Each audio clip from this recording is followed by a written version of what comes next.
Well, looks like it's working now.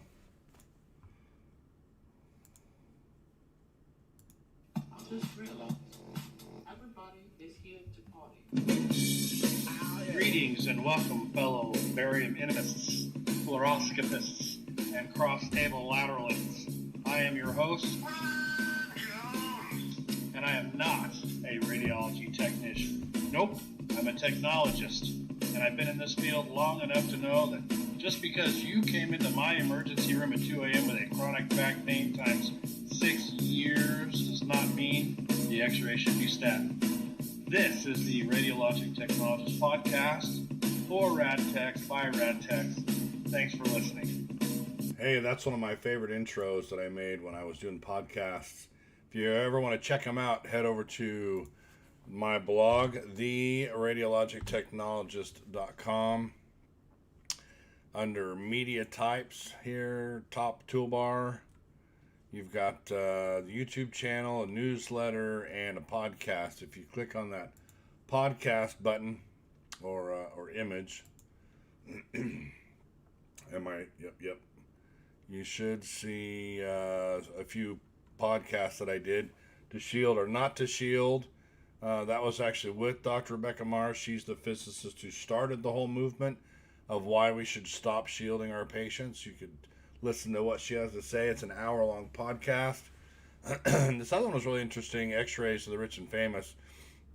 That was Patricia Lynn. She's a mobile X-ray tech in LA who gets to X-ray the celebrities over there and avoid the wildfires that you also see cropping up all the time in California. But that was another hour-long episode. I really enjoyed doing those podcasts. They're just exhausting to edit, and especially if you try to turn them into a video. But I'm here to answer some quick questions. I've been crazy busy lately. I see Booster's on, Detective Awesome's on. You guys can hear me, right? I'm assuming my mic is saying it's working. Let me know. For radiology, is it 1 year of prerequisites, then 2 years of training, or is it 1 year prerequisites and 1 year of training? So Booster 345, that's a very common question. Cool. And it's going to depend on where you're going to school. So I'll give you the two scenarios. What I came online for today was to answer some questions I've received lately, but we can answer these live too. Private and public schools. Excuse me. Well, I didn't even mute that, did I? Yeah, whatever. Private and public schools can work in different ways. And the traditional model, I guess you could say, is that you, no, it's not even traditional. A private school may incorporate your prerequisites into the X-ray program. I went to a private X-ray school, for example. I went to Pima Medical Institute in Arizona. And they wrapped in some prerequisites into the 2-year X-ray course. I think I'm going to take this out too. Turn my ringer off. That'll probably make a difference. But public schools, which are a lot cheaper, and that's why a lot of people go there, to kind of, I don't know if I can say it helps weed people out. But they always require, for some reason, the prerequisites to be done first to get into the X-ray program.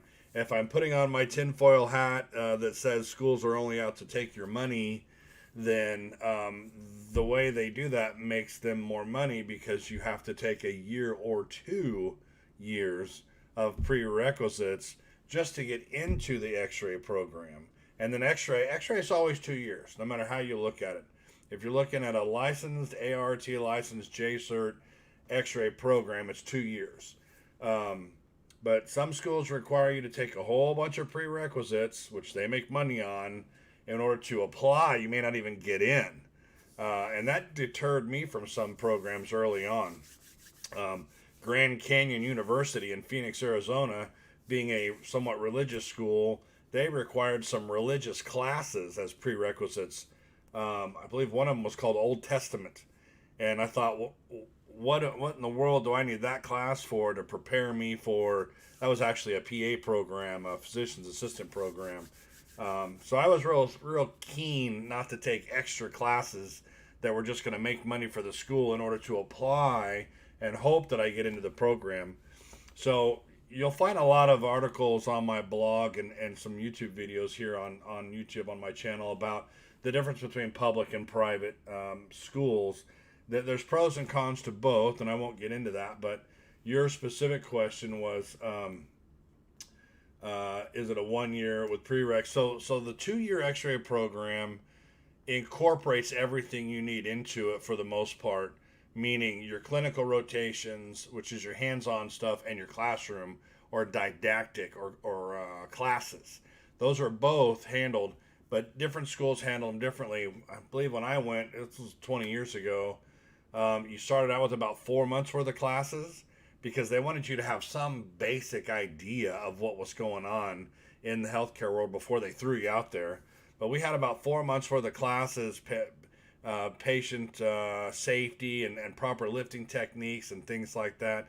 And then they threw us out for a dinky little clinical, like 1 day a week or something, just start getting our feet wet, where we just kind of watched other technologists.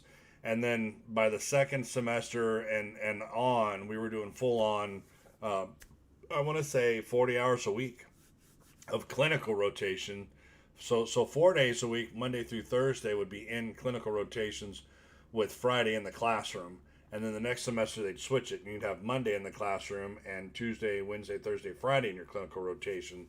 So it's more about clinical rotation than it is about classes, but you do have a lot of classes to cram in there, and thousands of hours of clinical rotation. So I hope that answers your question. If not, let me know. I'm in a technical school right now, 2 year associate degree program. We are accepted via GPA and not interview. English 101, basically college algebra, then second semester is double anatomy. So, I mean, that makes sense because those classes make sure that you have the basics to be a student, a successful student. And that's the other aspect that these schools are looking at. And I've worked with a lot of schools, and I've even been approached to teach at some of these schools. I sit on the board for one of them for the online bachelor's program for the Xray program. So I've talked to a lot of the school administrators, and I've seen how they work. The English 101 and algebra basically just give you a foundation to work from, because not everybody has been educated to the level that you need to be to jump into an X-ray program. You ask any X-ray tech what their least favorite class was in X-ray school, and 9 out of 10, 99 out of 100 will say the physics class was the hardest. So this college algebra will help you with that somewhat, and then the English 101 is just to help you understand how to write papers and how to form good grammatical sentences, how to talk and make sense when you write something down. And then of course the anatomy, you can't get enough of. Anatomy is just so all encompassing. There's so much to know. I mean, there's the organs, there's the vessels, there's the systems, there's on the cellular level with your ribosomes and your nucleus and the mRNA and all these, the Golgi bodies, that I ended up taking. I got a bachelor's degree from Arizona State, and I learned quite a bit in microbiology that was fairly useful as far as understanding how the healthcare world works. Because when you think about every patient that comes in through the emergency room, right, or even through the outpatient clinic, the doctor who sees them initially is going to do a primary assessment. What's your problem? Listen to them, look at them, touch them, whatever. And then they're going to order labs and radiology for the most part, depending on what the problem is. And so understanding the anatomy and the biology is key. And if you like, I started out in phlebotomy, so I understand what all the lab tests are for and what they look for. That's also key in helping to solve that question of what might be wrong with that patient. Lab and radiology really go hand in hand, and without those two key factors of a hospital, you'd have a hard time diagnosing patients. But Let's see, a technical school right now, 2-year associates, we are accepted. So it's interesting that you're accepted on GPA because I personally, I know there are people, and I'm not one of them, but I know there are people that have test anxiety. They could be the best tech in the world, but they suck at taking tests. And there's just no way around that. There are some people that, by all means, should be right next to me shooting X-rays, but they didn't get the chance because they couldn't pass a test, or they couldn't. There's people that can't pass the ART boards. I had problems passing the ultrasound boards through the ARDMS. There are just some people that struggle with, and I wouldn't say I'm a bad. The way I struggle with tests, I don't have test anxiety per se, but I think too deeply about each question. I go, well, this could be a good answer, but this also could be a good answer, and they need to be more clear on what they're asking because both of these answers, to some degree, could be a correct answer, and I'll overthink the questions, and so I've had trouble. But I want to say only a third of the people who take the RDMS tests pass. But I can't remember now what the data was on that, or if that's the second time around, only a third pass. I can't remember. But what I got on here to say, and it Booster, if you have any more questions, just post them. I'm happy to answer them. But I got on here because I got some questions on the YouTube channel, and I got one in my Facebook Messenger. Let me see if I can. I think that one actually, I told him I would put a video together. I'm not requesting questions through Messenger. It's really hard to find these things. I just happen to see a little notification somewhere that says you've got a question or whatever, and I have to click several different buttons to get down into it. So this is Edward. Edward, I just saw your post about completing your doctorate. So first I want to say congratulations. Thanks, man. I am living proof that you can be an X-ray tech and get all the way through a doctorate program. And we can talk about that on an episode if anybody's interested. Maybe I'll do something on that. Because not all schools. We were just talking, Booster, about public schools and private schools. Not all those classes don't exchange. Like my classes that I took in my PIMA X-ray program would not have transferred over to the public school, which was Gateway Community College that I went to for my ultrasound program. I actually had to take that stupid anatomy class. I have had so much anatomy, it's ridiculous. When I had it in my bachelor's degree at Arizona State, they were separate classes. It was anatomy and physiology. And then I got into the X-ray program, and it was A&P, but it was really more for X-ray. And then Ultrasound School said, well, that doesn't really apply. Plus, that's a private school. We want you to take, and your individual doesn't count as a combined.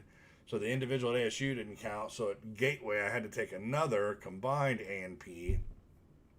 So they don't always cross over. So just be careful there. But Edward says, what struck me in your post was a statement that you're working full-time while obtaining your degree.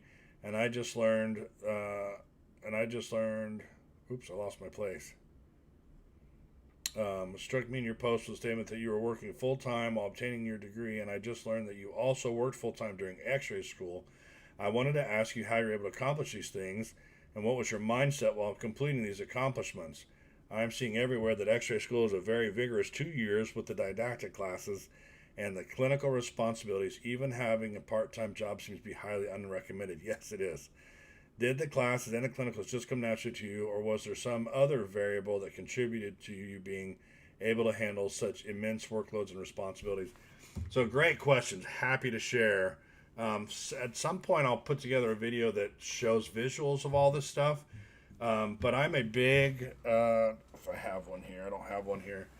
I was at the time, I started this before cell phones got really big. So I have a daytimer, a physical daytimer, a planner, calendar book, and I would literally plan out every hour because, so to back up, I got my bachelor's degree first because I was raised to believe that once you got a bachelor's degree, it would solve all your problems and you'd be able to make money and support a family, and that's just not true necessarily. Mine was in psychology, and while I could have gotten a full-time job in psychology, it would have only paid about $30,000 a year, which is not enough really. So I got my bachelor's degree first, and then went into Xray school after that. And it was because of that bachelor's degree where I went to school, unlike Booster, whose acceptance is based on GPA, where I went, it was based on an interview. And that interview was broken down into a lot of different factors.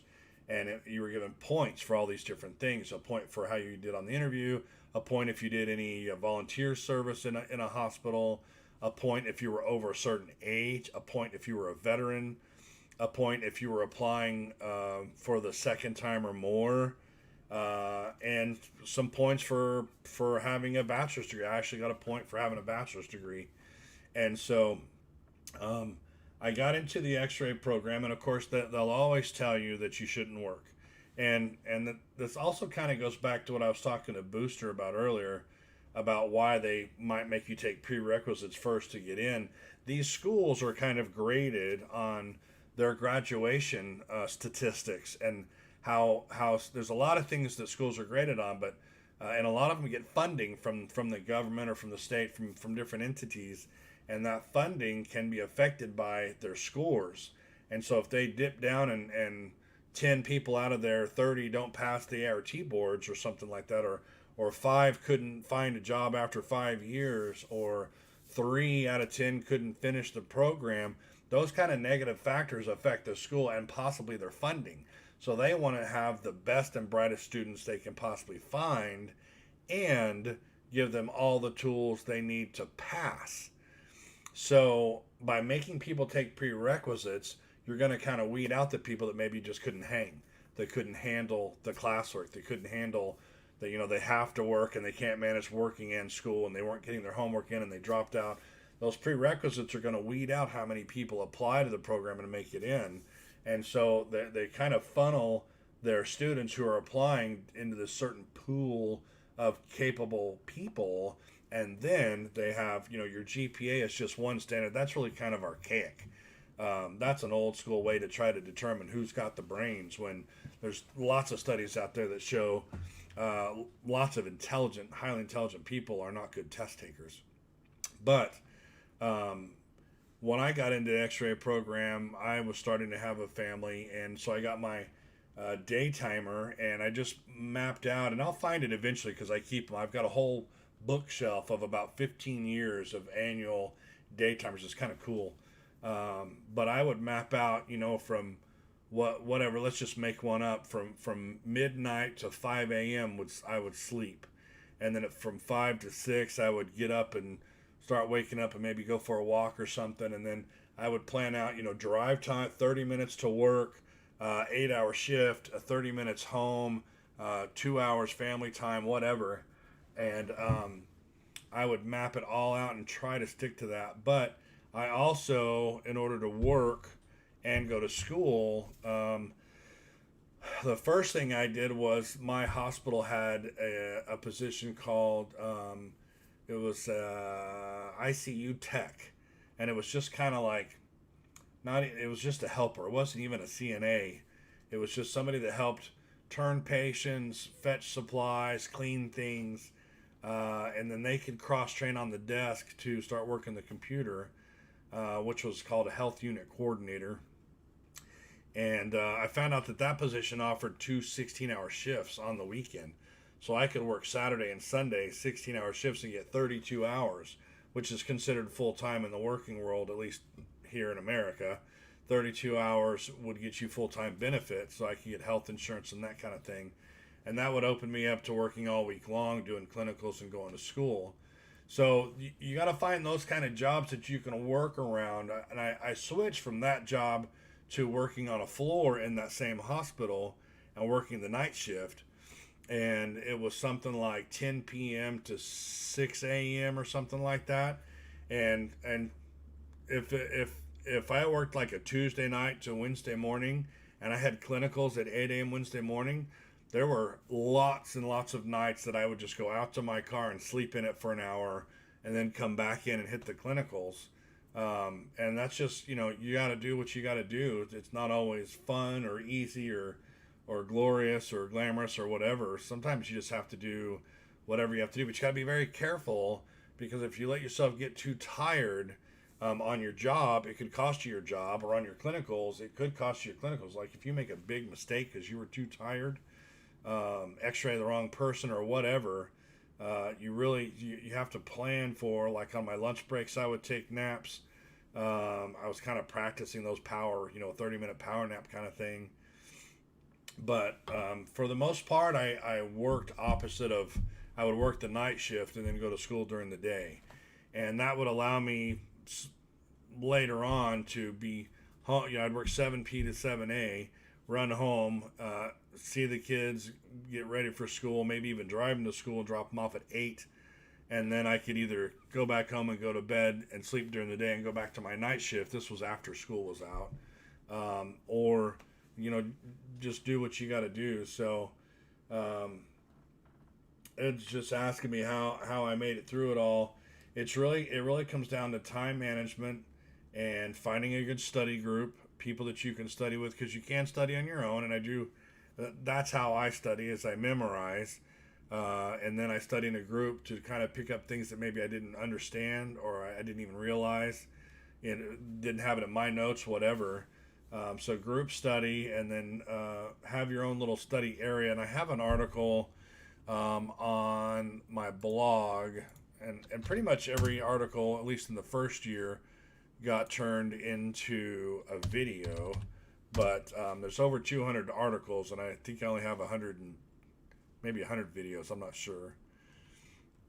How to pass your exams. So how to study for this really isn't just about the ART boards. This is how to study. And if you read this article, I talk about spaced repetition, force multipliers, and then picking your little study cave, choosing, I call it a sanctum, how to focus, having the right tools to study, don't let people interrupt, keep it sacred, practice and discipline. I go through a lot of different things on how to study and math, because you can't just study, right? You have to study smartly. It's about working smarter, not harder. So you have to figure out how to study and get the most out of that study time, because you only have a limited amount of time to study. Just like you only have a limited amount of time to do clinicals and time with your family and time to sleep. So you really got to milk every minute out of the time that you have. Let's see. So just to go over my timeline briefly, I did my bachelor's, 4-year degree bachelor's of science.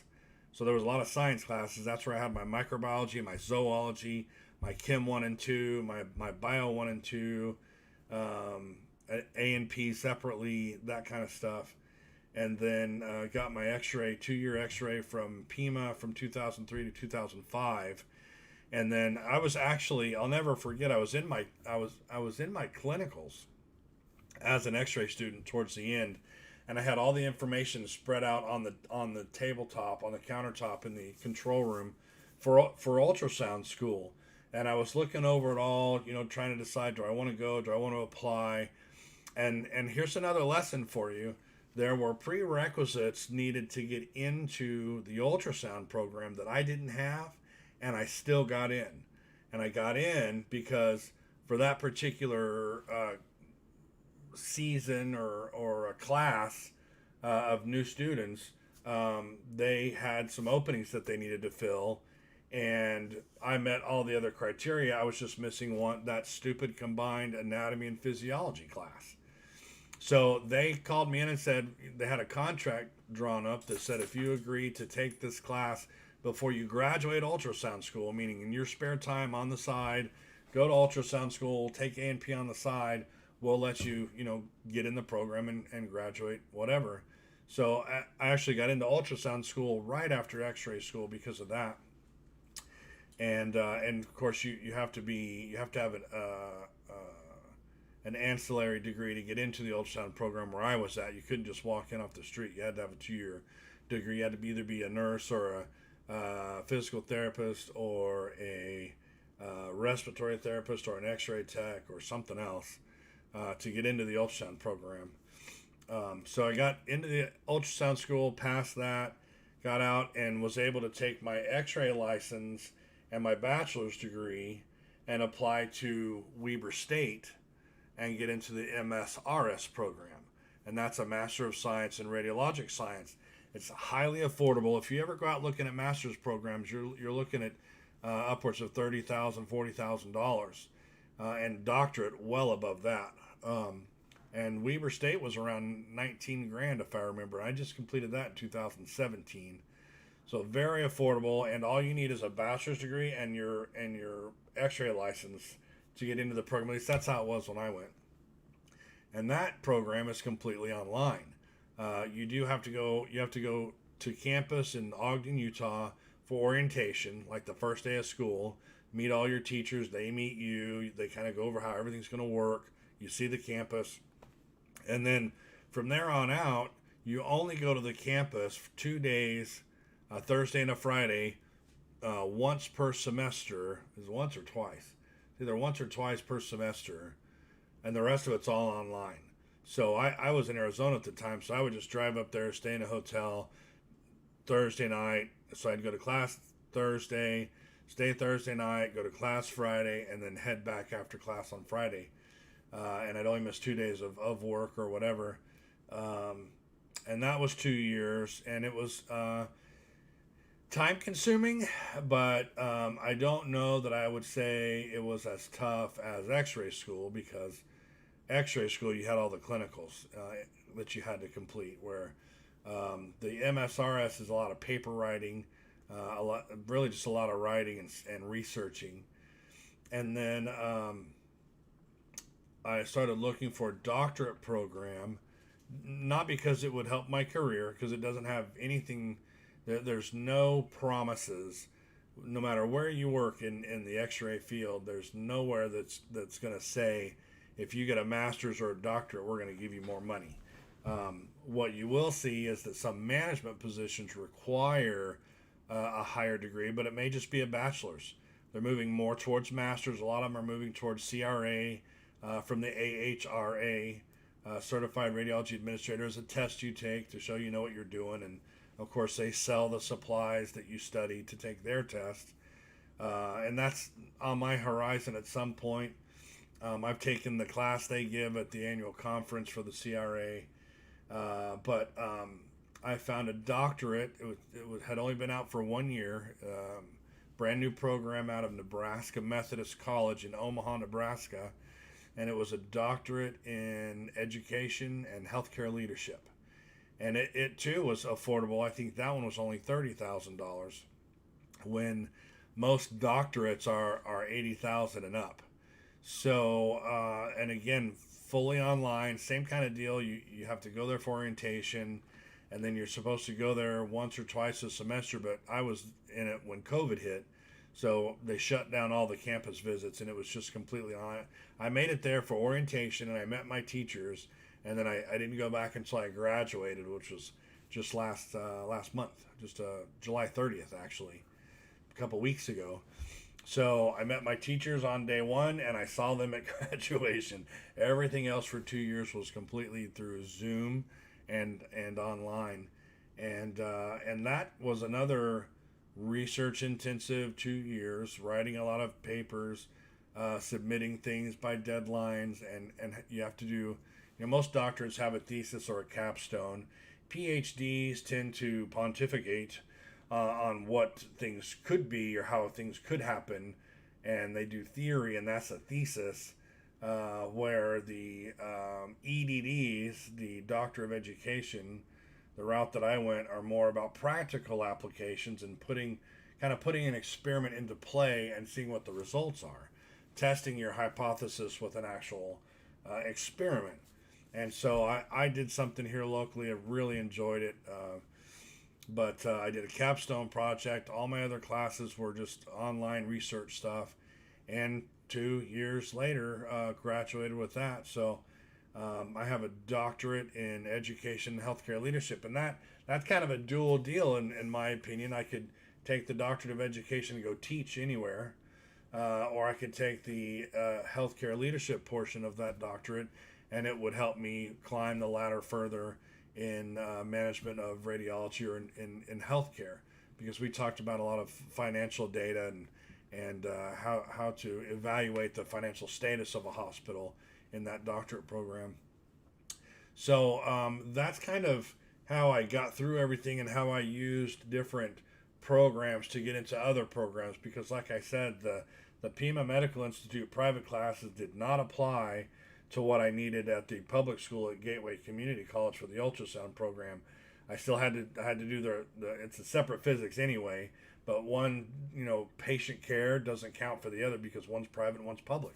And you can ask those questions before you even apply. If you know what kind of ladder you're going to take to bounce around to what you want to do in your career, you can ask ahead of time, are your classes going to transfer to this school because I want to end up with a bachelor's here or a master's there or whatever. And the school should be able to tell you if they transfer or not. I think they're becoming more and more complacent with that. But, at the end of the day, I can't help but be a little bit jaded and say they still want their money. They want you to take it because they got to make money. And of course, our tuition goes up every single year. It never goes down. Very rarely does it level out for a couple of years. And the school books are still ridiculous. There's a couple $100 for a textbook that you buy that's required. And then at the end of the semester, when you sell it back, they give you like $40 and you pay $200. I mean, really? It's a year old. I didn't even write it. I may have even barely opened it. So it's a big money-making deal. But believe me, I'm rooting for some loan forgiveness at some point. So that's just kind of, Ed, I hope that answers your question. The other aspect of it all is just keeping your eye on the prize, right? I knew I had a family counting on me. I felt like, so I got my bachelor's degree and I could see it wasn't making me very much money. And so then I went, okay, what's a technical thing I can learn as a skill? Because that's what they used to do back in the day, right? Apprentice, a blacksmith apprentice was a guy that said, I want to learn how to do stuff, and he would go work side by side with the blacksmith for a couple years and learn the trade. Same with the farrier, right? The guy that puts horseshoes on a horse.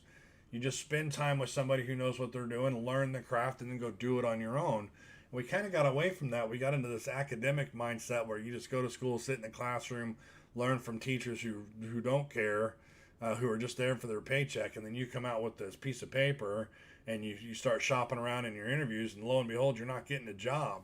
So I went back to the old apprenticeship thing, and I ended up going into healthcare, where my other option was I was looking at a ITT Tech in Phoenix, which taught you how to rebuild and fix motorcycles. And I thought that would be another good option, was to get some hands-on in mechanics, because you got to look at things like what are people always going to need? People are always going to need their cars fixed. So being a mechanic's not a bad idea, and they're making pretty good money. Healthcare, I kind of thought, well, people are always going to need healthcare. So if I end up in healthcare, I'll always have a job. But what I could never have anticipated was this COVID deal. Nor could I have anticipated that something like COVID would work negatively on the employees. I wouldn't have thought that management would say, you techs need to go home for 20 hours each week because we got to save some money, and if you want to get paid, you got to use your own PTO. That's not what PTO is for. It's not to send people home so the hospital doesn't have to pay them. And you could say, well, they're still paying them. They're paying them through the PTO bank. Yeah, but that PTO was earned by that employee so that they could take a break when they need it, not when the hospital needs it. So I'll get off the high horse right there on that deal. But I hope that answers your questions, Ed. And if you have any more, of course, just let me know.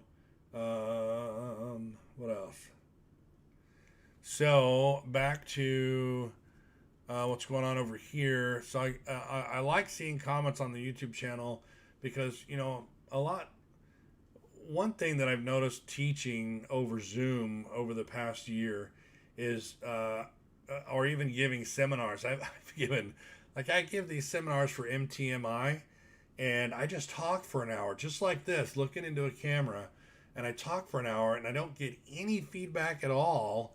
I mean, I could try to solicit it and maybe get a question in the sidebar or something, but it's just odd sitting here talking to yourself ad nauseum, not really knowing what's going on out there. And so I like to come to the YouTube channel and see the comments, because it lets me know people are out there and watching and listening, and that it's helping people. Because I just kind of, I took this project on 2 years ago as a way to kind of just brain dump my experiences, thinking maybe it'll help somebody down the road, because when I got into Xray, there was really no place I could go to ask questions. Excuse me. So this channel and my blog really were just ways for me to put down my experiences and my thoughts, and kind of start answering some questions that I was getting asked in the field. And then when I created the Facebook group, which if you haven't been there, you really ought to join that one, because that has grown into its own living organism where you can ask a question and 15 people in the field answer your question from 15 different perspectives. I'll go ahead and throw that up there for you too. What I need to do is grab these links and put them up there for you. I'll do that on the side. Where am I at? Seymour. Where's my group at?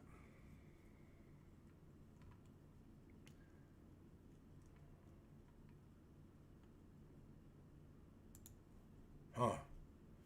Something happened to my graphic. That's weird.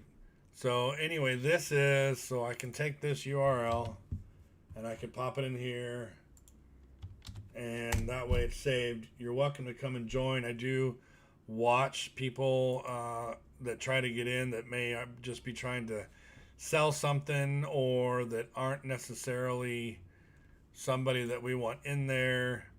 If you don't answer the questions, I don't let you in. And inevitably there'll be, see, like this person from Nigeria didn't answer any questions. That leads me to think, well, do they even speak our language, or do they not understand? How can they benefit our group if they can't even answer a couple of questions? And so I do go through and make sure that people are answering the questions, and I kind of look back on their history, and if they're already in an Xray job somewhere, that counts for something. But come in here to the group and ask your questions, and you will get, like here's one, any good videos for fingers and forearms that y'all recommend. 19 different comments on where you could go to see a video on how to take good hand, fingers, and forearm X-rays. So it's just turned into a really great community of helpful people.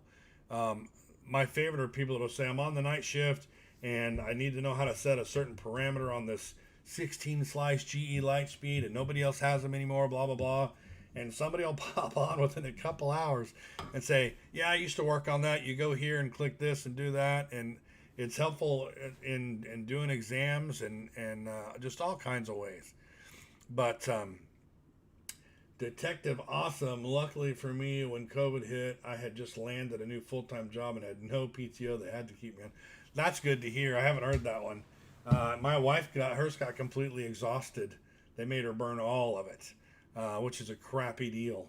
But you know, who could have anticipated this coming and hitting our field? It's just crazy, and I think it's coming back. So be prepared for Delta Plus. Here's a comment on the YouTube channel. There's one of the common questions I get is hey, I'm going to be 50. Am I too old to go to X-ray school? Or hey, I'm going to be 60 or whatever. And here's a guy, Kelt78, who watched my video on Am I Too Old to Become an X-ray Tech? And he said, I'm 43, and even though I finished a bachelor's degree as a CT MRI tech around 10 years ago, I have barely worked as a technologist during all these years, and I'm ART registered as well. Currently, I work only one night shift a week, just in X-ray, and I barely see any patients due to not practicing. I've become very rusty. As far as CT and MRI, I've never worked at it, but that's what I wish to do specifically. I thought that at my age and due to lack of experience, it was pointless to even try to find a way to get a job on that modality. But based on what you said, it could be a lot worse in terms of age or being completely new to the field in general, which I'm not. So this was a good video where I talked from an administrative perspective on why we don't. For one, you can't discriminate on age when you're interviewing and hiring people, and for two, there could be some different work ethics involved with an older generation. Uh, Nowadays, people are not. We're recognizing that the golden parachute no longer exists. Remember, back in the day, Grandpa would work for a Gold Spot Dairy for 30, 40 years, and at the end of it, got this huge retirement plan and a nice gold Rolex and all these perks of having been loyal to the company. That doesn't exist anymore. Companies will fire you without cause, even in the states where there's no cause, without even thinking twice. I read something the other day that says it was interesting. It was the more irreplaceable you become in your job, the more likely you will not get a raise, and the more likely you will not get promoted. Because if and this is off topic, but if you are truly irreplaceable, why would they let you promote, say, to management or move to another location? If you're really irreplaceable and you're so good, like let's say, for example, you learn X-ray, CT, and ultrasound. You're a triple modality tech and you're covering the night shift, Thursday, Friday, Saturday night.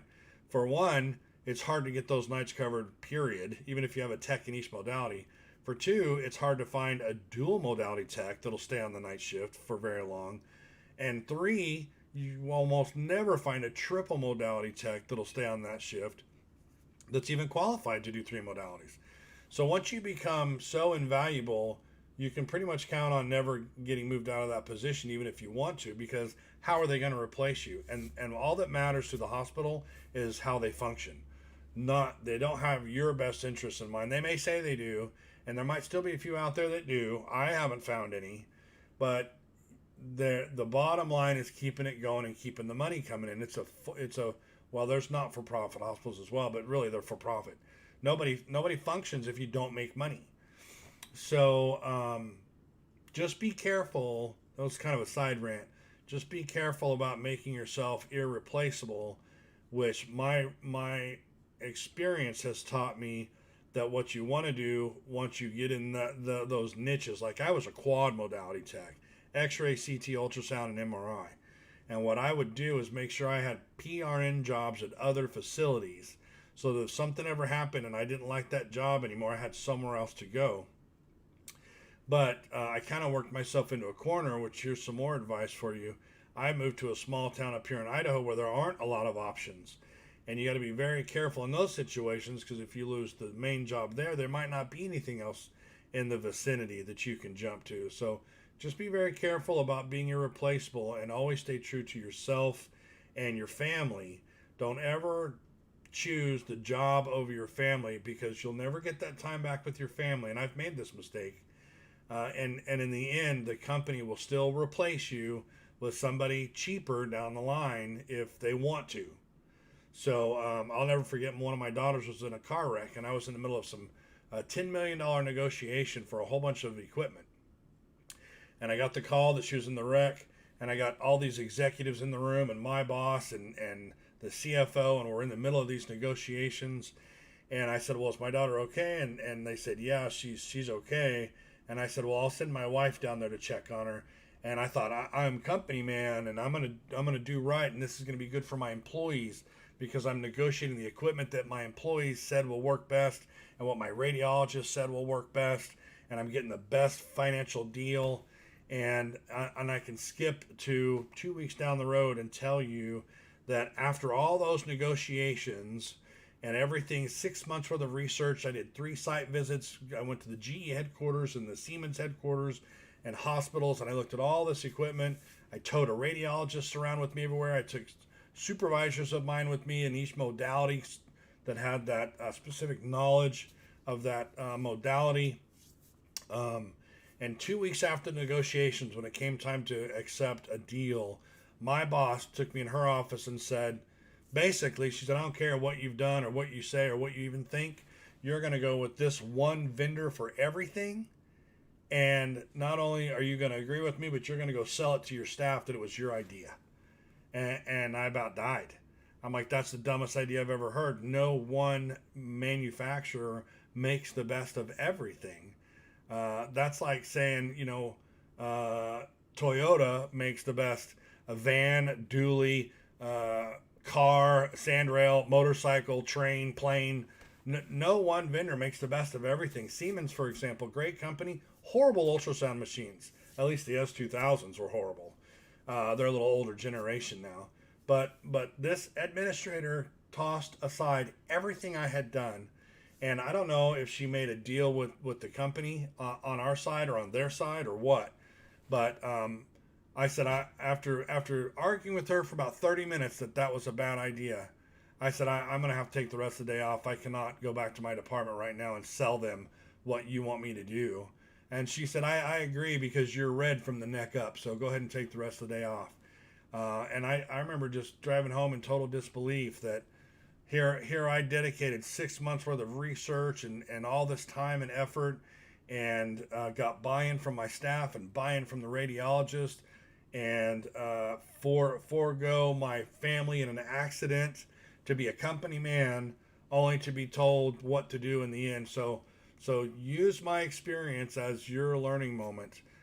Always put family and yourself first. Jim Rohn once said, work harder on yourself than you do on your job.